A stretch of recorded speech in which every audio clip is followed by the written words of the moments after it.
Bonsoir, bonsoir, bonsoir à tous ceux qui sont connectés, bonsoir. Bonsoir, bonsoir à tous ceux qui sont connectés, bonsoir. Donc on ne sera pas long, on ne sera pas long. Donc envoyez des cœurs, hein. Dès que vous êtes connectés, envoyez des cœurs, envoyez des cœurs. Bonsoir Karine Vivian Richaud, la générale John Kota, bonsoir. Bonsoir, retour au pays natal, bonsoir, bonsoir. Donc partagez, on ne sera pas long. C'est un petit message que le prof du Don Kota a décidé de passer aux enfants du Don Kota Sardina. Vous savez, quand on parle du Don Kota, le Don Kota est représenté partout. Le Don Kota est représenté partout, par tous ses enfants, par tous ses fils et ses filles. Le Don Kota est représenté partout. Donc nous avons nos frères et nos sœurs qui sont des sardinards. Nous ne devons pas les ignorer. Nous ne devons pas les ignorer. Nous ne devons pas les ignorer parce que nous sommes dans un combat d'ensemble. Nous sommes dans un combat d'ensemble. Donc il se doit qu'on puisse prendre le temps de parler. Bonsoir Kitio Georgette, la grande combattante. Bonsoir Solange Yumbi, la mère des orphelins. Bonsoir, bonsoir. Vous savez, nous sommes dans un combat où nous devons parler à tous nos frères, tous nos sœurs. Bonsoir Eugène Patricia, bonsoir. Eugénie Patricia, bonsoir. Nous devons parler à tous nos frères et sœurs. Ce n'est pas parce qu'ils sont sardinards que nous devons les oublier. Non, nous ne devons pas les oublier. Nous ne devons pas faire la même chose que Paul Biya et son régime a fait. En nous oubliant nous. Nous ne devons pas le faire. Nous devons parler à nos frères et nos sœurs et les expliquer les raisons qui font en sorte qu'aujourd'hui nous sommes levés contre ce régime. Nous devons leur parler terre à terre. Bonsoir Ekil Kamto, bonsoir. Rebonsoir à la générale Don Kota, Karine Vivian Richaud. Nous devons parler. Je pense que c'est le message que je passe que Karine Vivian Richaud, tu dois parler aux enfants du Don Kota qui sont sardinards. Tu vas faire multiplier des directs pour les appeler et les expliquer. Parce qu'il y a une confusion. Nous sommes dans une confusion totale. Nous sommes dans une confusion totale dans cette révolution parce que plusieurs personnes pensent que quand nous nous battons uniquement. Étant du Don Kota, nous battons uniquement pour des combattants et des combattantes et des enfants qui sont levés contre le régime de Paul Biya. Nous devons parler à nos frères et nos sœurs qui sont du Don Kota comme nous. Parce que le Don Kota représente cette majorité de la population oubliée. Et cette majorité de la population oubliée, il y a aussi des sardinards à l'intérieur. Mais nous allons les parler comment est-ce que le régime a fait pour nous zombifier. Vous savez, aujourd'hui je pense que nul d'entre nous ne peut dire qu'il n'a pas été zombifié à un certain moment de sa vie. Nous avons été tous zombifiés par le régime de Paul Biya. Nous avons été tous zombifiés par le régime de Paul Biya. Si nous avons eu la chance ou le courage de nous lever, nous avons encore nos frères et nos sœurs qui ne comprennent pas encore qu'il est temps qu'ils se lèvent aussi, qu'ils se réveillent. Il est temps qu'ils se réveillent. Parce que, je vais vous dire une chose.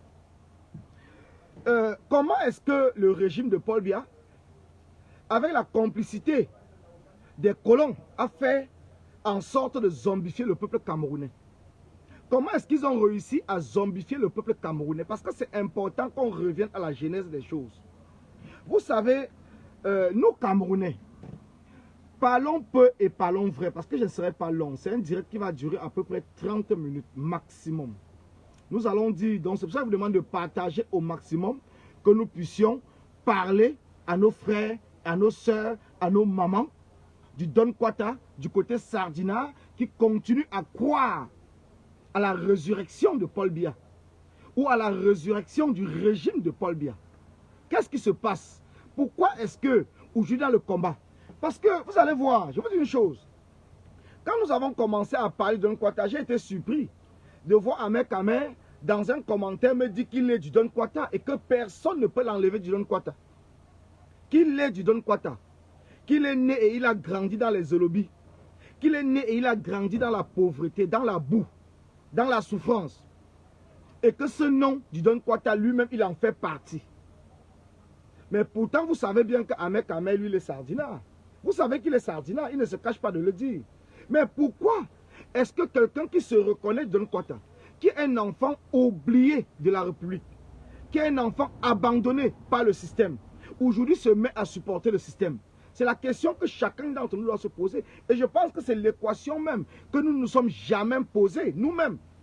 Nous sommes dans ce combat, nous nous battons tous les jours, mais nous ne sommes jamais posé la question à comprendre le pourquoi, le comment. Est-ce que nos propres sœurs, nos propres frères qui souffrent tous les jours au Cameroun, qui n'ont pas de quoi manger, nos propres frères et nos propres sœurs qui sont au Cameroun, qui mettent même la tenue du RDPC et qui disent qu'ils ont faim, mais on ne comprend pas pourquoi est-ce qu'ils restent à soutenir le régime. Pourtant, le régime ne les apporte rien du tout. Je vous dis, d'après mon propre expérience, nous-mêmes, dans nos villages, dans nos quartiers, nous tous, chacun d'entre nous a vécu cela à un certain moment de sa vie. Ça veut dire que, quand on vous dit que Paul Biya a nommé peut-être un enfant du village, prenons l'exemple des Bamileke. On vient vous dire que Paul Biya a décidé de nommer le général Ngangsop, qui était colonel, au rang de général. Il a décidé de nommer Ngangsop au rang de général. La même chose qu'ils ont fait même pour Semengue. Alors c'est tout le village. Tout le village se met à fêter que oui, c'est un fils du village qui est général. Oui, c'est un fils du village qui est général. On fait la fête dans tout le village.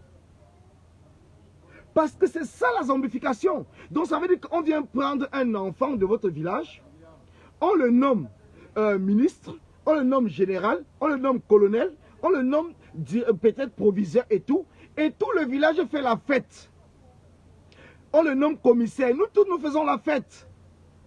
Nous tous, nous avons eu à faire la fête. Nous tous, nos parents, tout le monde est tombé dans ce piège. Nous tous, nous sommes tombés dans ce piège. Personne ne peut me dire aujourd'hui qu'il n'est pas tombé dans ce piège. Parce que chacun croit que bon, comme c'est un enfant de notre village qui est ministre, si on a un problème, il va résoudre le problème. Mais est-ce qu'il est ministre pour notre village? Comprenez comment ils nous ont zombifiés. Est-ce qu'il est colonel pour notre village?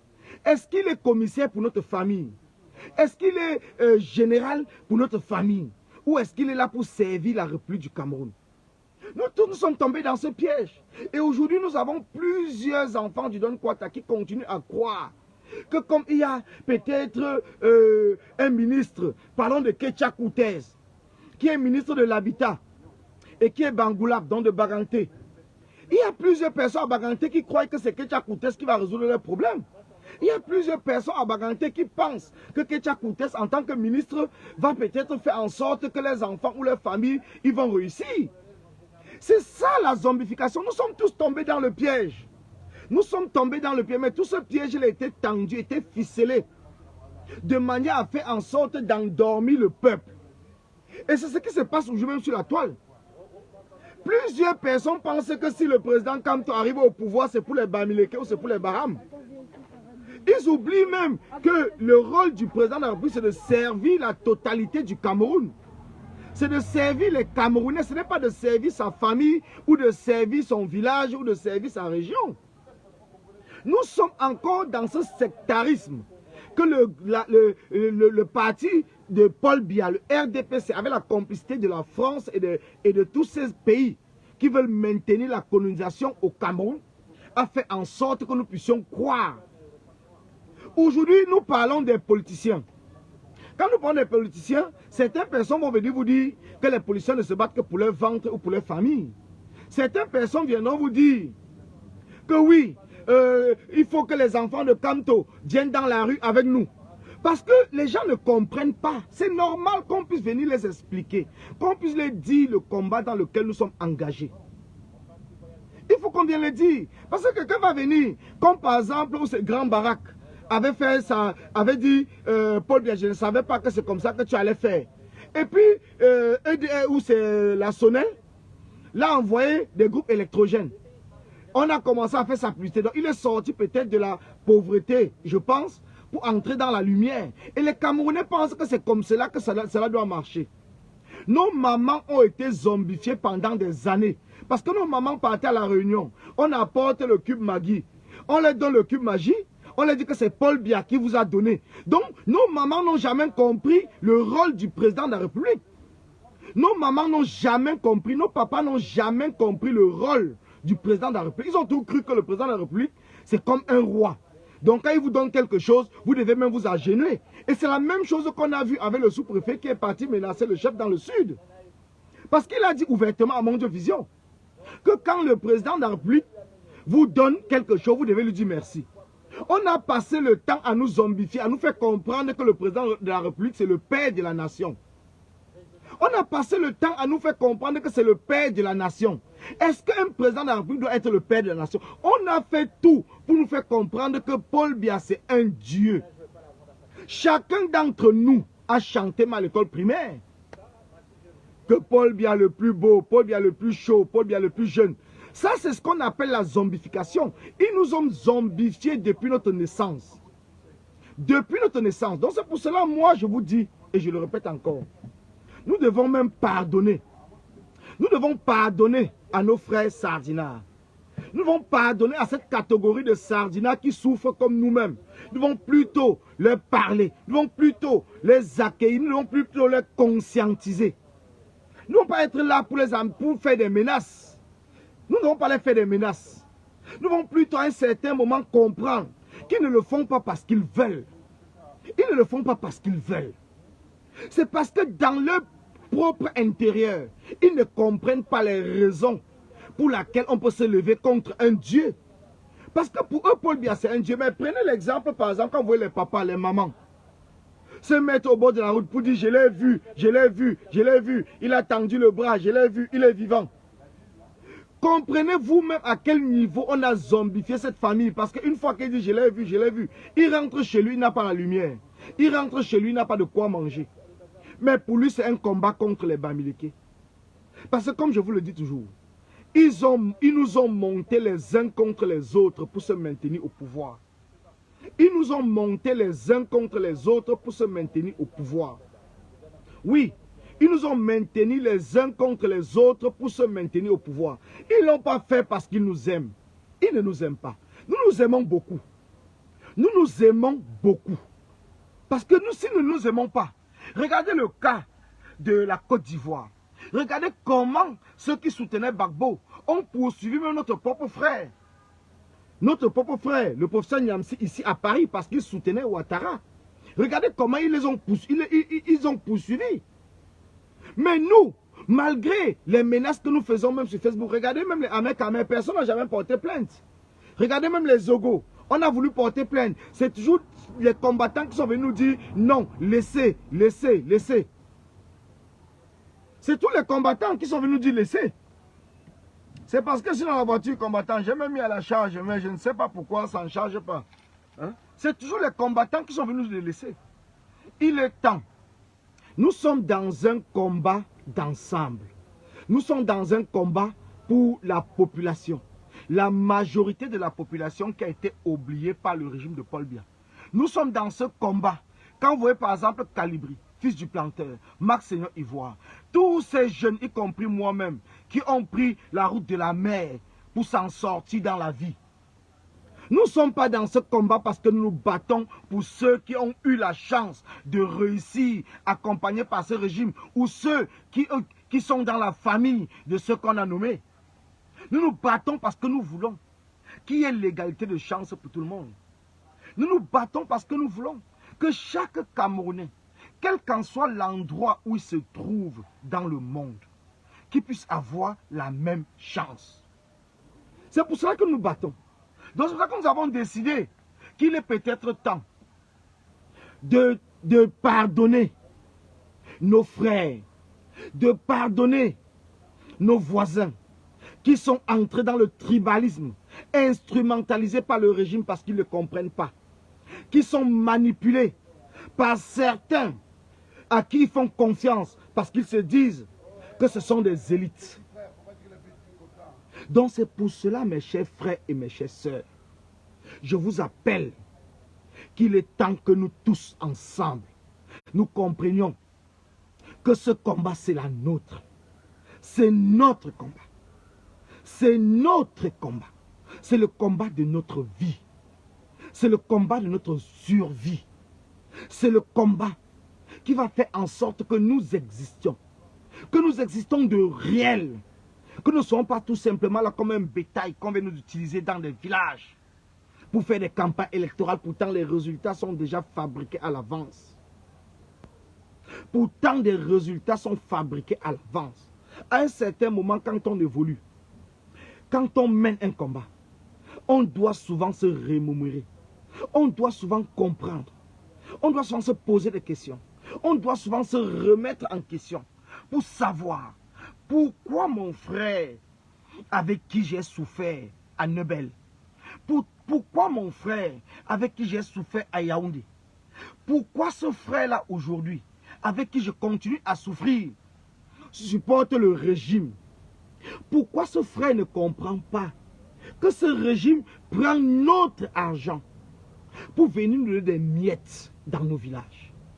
Pourquoi ce frère-là, cette soeur-là ne comprend pas que ce régime prend de l'argent pour venir distribuer le riz et nos parents sont obligés de s'agenouiller pour prendre du riz. Pourquoi ces frères ne comprennent pas que ces gens-là, ils vivent comme des dieux et qu'ils ne nous respectent pas? C'est des questions que nous allons nous poser. Et c'est pour cela que nous avons décidé de faire une série de lives pour parler à nos propres frères qu'il est temps et il est urgent que vous compreniez l'importance de notre combat.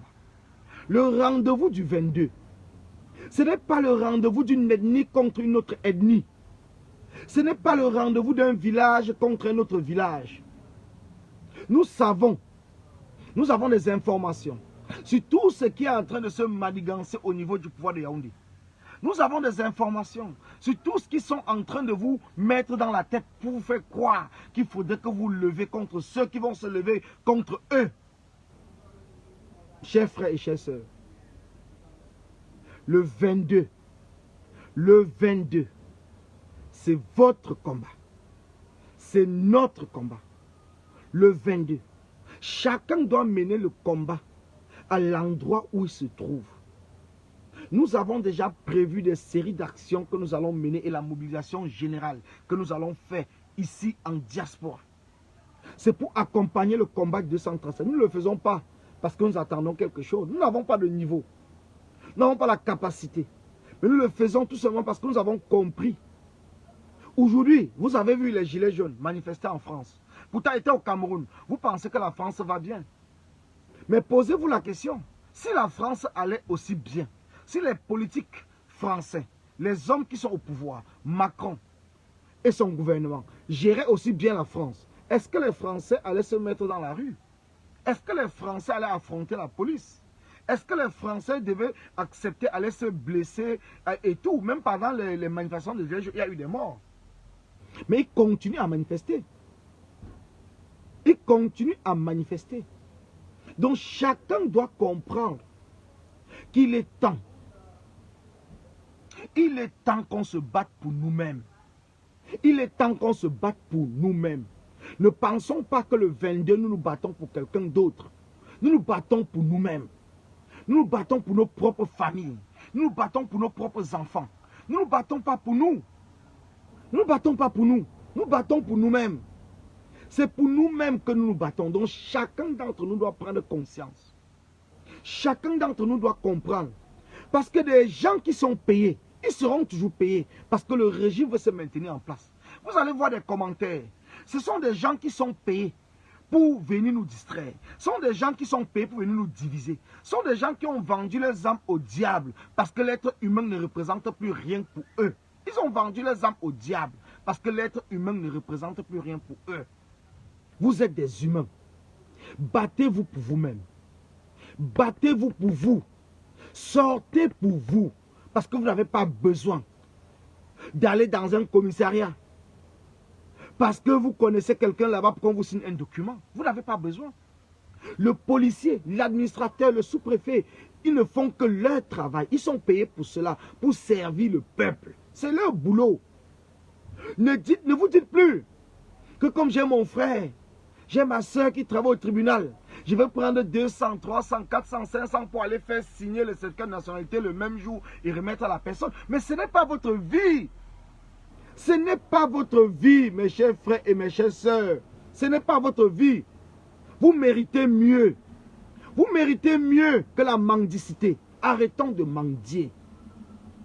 Le Camerounais n'est pas un mendiant. Le Camerounais n'est pas un mendiant. Arrêtons de croire. Arrêtons de croire que parce que nous avons quelqu'un qui travaille à la communauté, alors je vais aller là-bas, je vais prendre des dossiers, je reste devant. Arrêtons de croire qu'aller devant la cantine parce qu'on connaît un médecin, on devient démarcheur, parce qu'on doit prendre des malades pour aller donner au médecin. Ce n'est pas notre boulot. Le médecin est censé soigner. Le médecin est censé respecter la loi ou c'est d'Hippocrate qu'il a signé pour s'occuper des malades. Arrêtons de croire que parce que nous avons un frère, un voisin qui est maire, alors quand j'aurai un problème à la mairie, mon problème sera résolu. Le maire est là pour vous servir. Le maire est là pour vous servir. Arrêtons de croire à la diaspora que parce que j'ai une connaissance à l'ambassade, j'irai à l'ambassade, je ne vais pas faire la queue, je vais entrer et on va me servir. Les employés de l'ambassade sont là pour vous. C'est leur rôle, c'est leur boulot.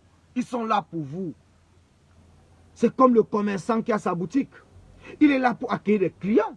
Il n'est pas là pour sélectionner des clients, pour dire que je vais d'abord servir un client parce que c'est mon voisin. Il est là pour vous servir. C'est son rôle, c'est son travail. Il est temps que chaque Camerounais prenne conscience de l'enjeu, du combat, de la délivrance, du départ de ce dictateur. Celui-là même qui nous a fait croire qu'il était là pour nous servir, pourtant il était là pour se servir lui-même et servir son clan. Il est temps.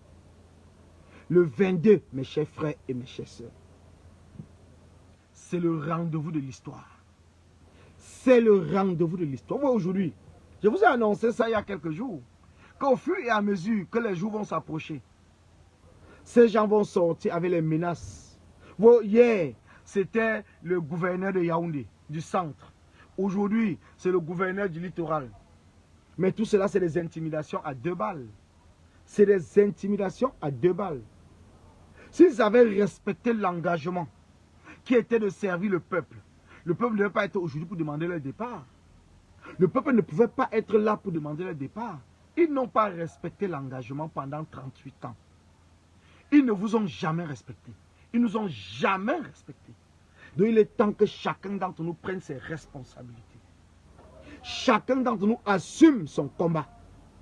Que chacun d'entre nous assume sa place dans ce combat.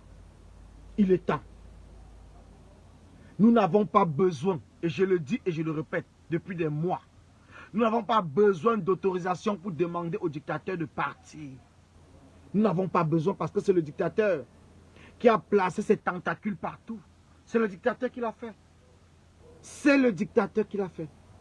Donc il ne vous donnera jamais d'autorisation de quoi que ce soit. Mais nous allons nous lever. Nous allons nous lever en tant qu'être humain. Nous allons nous lever en tant que Camerounais. Nous allons nous lever parce que trop, c'est trop. Trop, c'est trop. Et nous allons nous lever. Le rendez-vous est donné. Comme je l'ai dit dans mes précédents lives, chacun d'entre nous, même si vous n'avez que 10 minutes, pour ceux qui font des lives sur Facebook, faites des lives de sensibilisation.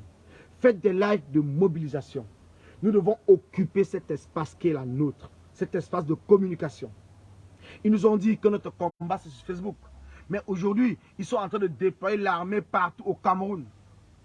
Ils sont en train de déployer l'armée partout au Cameroun. Donc c'est pour cela que nous devons continuer notre travail. Merci à vous. Je ne laisserai pas long. Merci. Merci à ceux qui m'ont suivi. Demain, si je trouve le temps, je ferai encore un live demain. Tout à l'heure à 21h30, il y a Max Seigneur Ivoire. Je pense qu'avant même que je lance le live, j'ai vu il y a un live où c'est le souffle de l'espoir du MRC de Maurice Kamto qui sont en live. Donc il y a plusieurs lives qui sont en ligne. Donc c'est pour cela que j'ai dit je profite de cet instant pour vous passer ce message et vous donner le temps sur la direction des lives que nous allons faire avant le 22. Parce qu'il y a plusieurs de nos frères qui ne comprennent pas et nous allons les expliquer, nous allons les sensibiliser. Merci à vous et bonne soirée. Restons connectés. Restons connectés. Allons suivre les lives qui sont programmés ce soir. Merci et bonne soirée. Merci.